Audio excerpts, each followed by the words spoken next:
नमस्कार दोस्तों आज मैं बात करने वाला हूँ महाराष्ट्र सेट एग्जाम के आंसर की के बारे में। दोस्तों यह हिंदी विषय का पेपर है। 7 अप्रैल 2024 के दिन जो पेपर हुआ था वो पेपर लेकर आए हैं।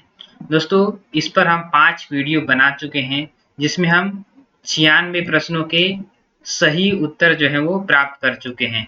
4 प्रश्न दोस्तों वो रह गए थे, तो मैंने कहा था आप लोगों को कि जैसे ही वो 4 प्रश्नों के हमें प्रामाणिक उत्तर प्राप्त हो जाते हैं मैं आपको वह बता दूंगा। तो अभी दोस्तों वो 4 जो प्रश्न बाकी रह गए हैं उन चारों प्रश्नों के मैं उत्तर आपको अभी बताने जा रहा हूँ।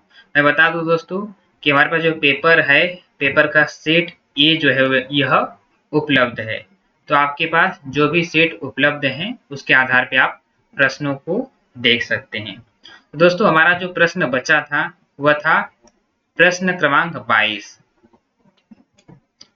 तो 4 प्रश्न बचे थे जिसमें से प्रश्न क्रमांक 22 का उत्तर हमने नहीं देखा था। दोस्तों प्रश्न पूछा गया था, इनमें से कौन ऐसा है जो बकरी भक्त न हो? बकरी का नाम लेके बना हर विधान है, बकरी के नाम पर चला सारा जहान है। बकरी नाटक में यह संवाद किस पात्र का है? दोस्तों यह जो संवाद है यह ऑप्शन ए यानी कि दुर्जन सिंह के द्वारा यह संवाद जो है वो कहा गया है।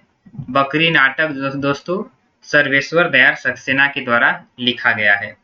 तो इसका सही उत्तर है ऑप्शन ए दुर्जन।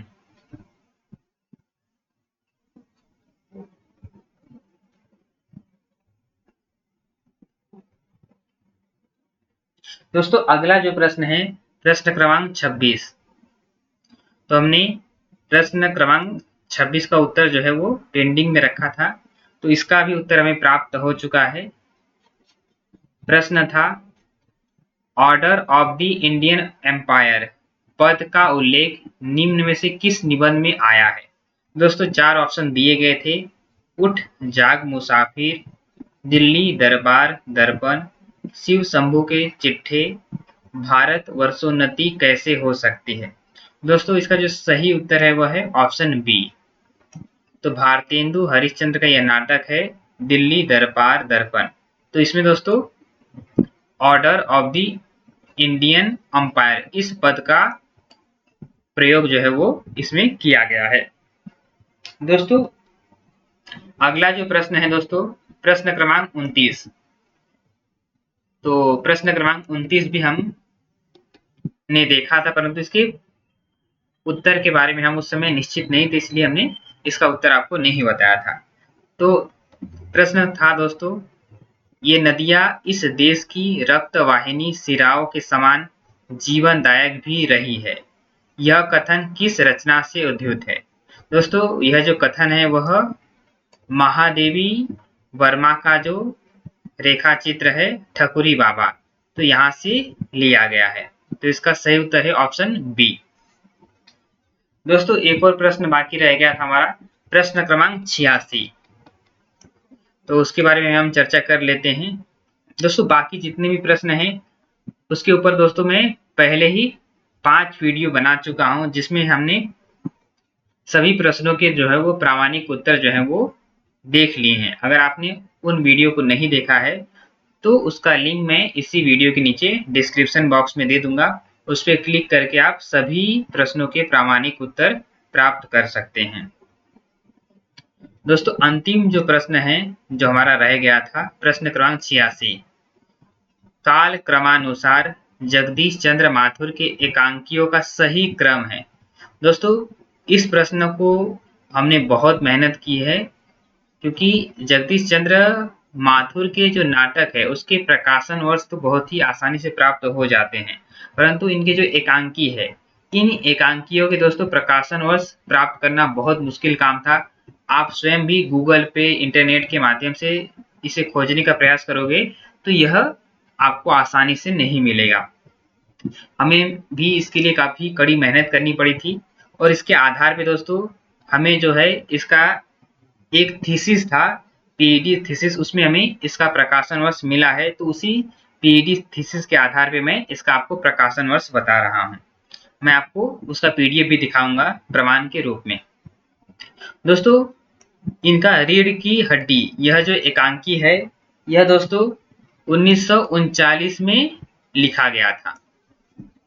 तो यह जो मैं आपको बता रहा हूं उसी पीडीएफ, यानी कि हमारे एक विद्वान हैं जिन्होंने जगदीश चंद्र माथुर के साहित्य पर पीएचडी किया है, तो उन्होंने जो तथ्य दिया है, तो उसी तथ्य के आधार पे, थीसिस के आधार पे यह जानकारी मैं आपको दे रहा हूं। तो रीढ़ की हड्डी जो है, इसका प्रकाशन वर्ष दोस्तों 1939 है। कलिंग विजय, इसका जो प्रकाशन वर्ष है दोस्तों, यह भी 1939 है। मकड़ी का जाला, दोस्तों इसका जो प्रकाशन वर्ष है वह है 1941। और खंडहर, दोस्तों इसका जो प्रकाशन वर्ष है वह है 1943। दोस्तों अगर इस आधार पे अगर हम देखें तो हमारा पहला और दूसरा जो उत्तर है दोस्तों वह सही ठहरता है, क्योंकि रीढ़ की हड्डी यह 1939 में लिखा गया था और कलिंग विजय यह भी 1939 में लिखा गया है। और यहाँ पर भी दोस्तों रीढ़ की हड्डी 1939 है, माफ कीजिए कलिंग विजय 1939 है, रीढ़ की हड्डी 1939 है, और मकड़ी का जाला 1941 है, खंडहर 1943 है। परंतु दोस्तों जितना मैंने इसका अध्ययन करने का प्रयास किया है, तो उस आधार पे दोस्तों, मेरी जानकारी के आधार पे रीढ़ की जो हड्डी है यह इनका पहला नाटक नहीं है, परंतु कलिंग विजय से पहले लिखा हुआ ऐसा प्रतीत होता है। तो इस आधार पे दोस्तों हमारा जो सही उत्तर हुआ वह है ऑप्शन ए। पहले आएगा रीढ़ की हड्डी जिसका प्रकाशन वर्ष 1939 है, फिर कलिंग विजय 1939, मकड़ी का जाला 1941 और खंडहर 1943। दोस्तों इसका सही उत्तर जो है वह ऑप्शन ए है। दोस्तों जिस पीडीएफ की मैं बात कर रहा था, इसमें आप देखोगे तो खंडहर दोस्तों यह जो एकांकी है, इसका रचना काल यहाँ पर 1943 दिया गया है। और अगला जो एकांकी है दोस्तों,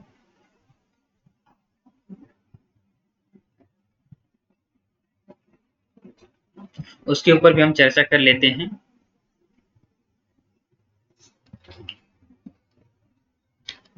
तो आप खुद भी थीसिस इसको पढ़ के आप देख सकते हो।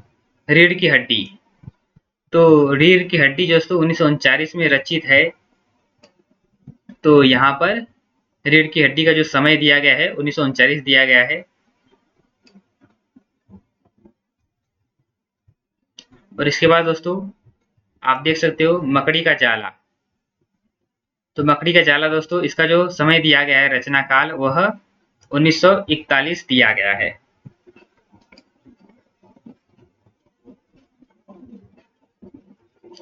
और कलिंग विजय दोस्तों आप देख सकते हो, कलिंग विजय का जो समय दिया गया है 1939 दिया गया है।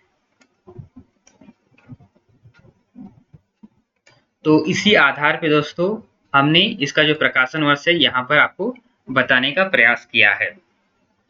तो अगर आपको किसी पुस्तक में इसका प्रकाशन वर्ष मिलता है तो आप वहां भी इसे चेक कर सकते हैं एक बार, परंतु मेरी जो जानकारी है उसके आधार पे इसका जो सही उत्तर है वह ऑप्शन ए ही ठहरता है। दोस्तों यह वीडियो आपको कैसा लगा आप हमें कमेंट के माध्यम से बता सकते हैं। इससे पहले हम 5 वीडियो जो है दोस्तों वो देख चुके हैं। दोस्तों कुछ प्रश्न ऐसे थे जिन्हें महाराष्ट्र सेट के द्वारा जिनके चारों ही ऑप्शन दोस्तों गलत दिए गए हैं, वो प्रश्न कौन से हैं उसके ऊपर भी दोस्तों मैं एक वीडियो बना चुका हूँ। उसका भी लिंक मैं इसी वीडियो के नीचे डिस्क्रिप्शन बॉक्स में दे दूंगा, और ऊपर आई बटन पे भी आप उसे क्लिक करके देख सकते हो। धन्यवाद दोस्तों।